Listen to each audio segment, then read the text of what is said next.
लेकिन वो प्रमाण बताने से पहले मैं श्री मोहन भागवत जी से पूछना चाहता हूं कि सर जी, आपका इतना प्यारा नाम है श्री मोहन भागवत, और आपने अपने जीवन काल में श्रीमद् भगवत गीता या भागवतम तो पढ़ी ही होगी। भगवत गीता के 4थे अध्याय के 13वें श्लोक में भगवान ने खुद क्लियर कर दिया कि वर्ण आश्रम वर्ण विधि मेरे ही द्वारा स्थापित की गई है। और मुझे लगता है कि ये बात आपको भी पता होगी, आपने जरूर इनका अध्ययन किया होगा।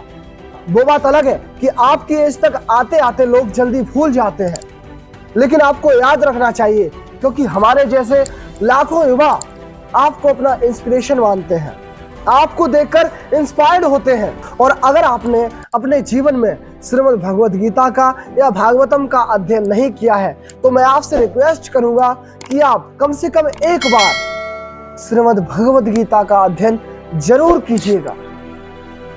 तो भगवत गीता में डायरेक्ट क्लियर हो जाएगा कि जातियां पातियां किसी पंडित ने या ब्राह्मण ने नहीं बनाई, जातियों पातियों को स्वयं भगवान ने बनाया है। अब मैं आपको इसका वैदिक प्रूफ देता हूं।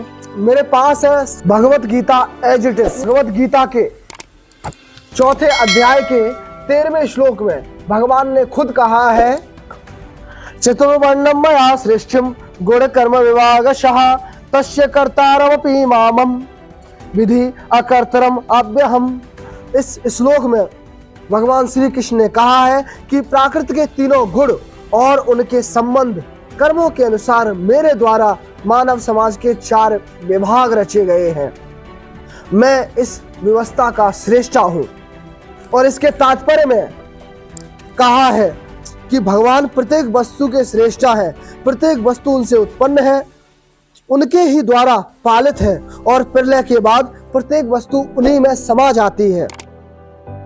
अतः वे ही वर्ण आश्रम व्यवस्था के श्रेष्ठा है, जिनमें सर्वप्रथम बुद्धिमान मनुष्यों का वर्ग आता है, जो सतोगुणी होने के कारण ब्राह्मण कहलाते हैं, न कि जातियों के कारण ब्राह्मण कहलाते हैं।